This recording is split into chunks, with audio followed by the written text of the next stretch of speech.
মানে লগে লগে তিনি খেলা গোটা শুরু নাই যতন খেলা নাইনানি বাগে ফাইজার জন্য তাকে জন্য খেলা নাইতে পক্ষায় উৎসাহ দুপক্ষের প্লেয়ার উৎসাহ রিউয়াগানে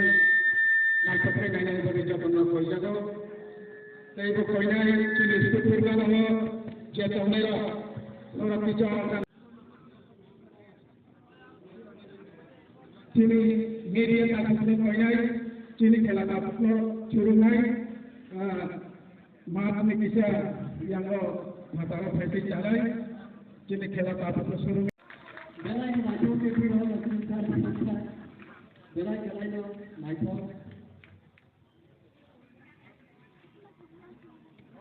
अब सर रायन पर जब वो व्याख्यान नहीं हुआ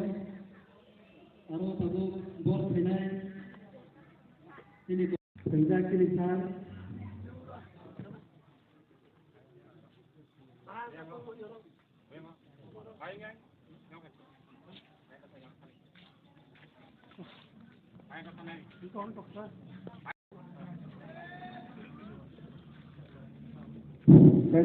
Abu Kajamai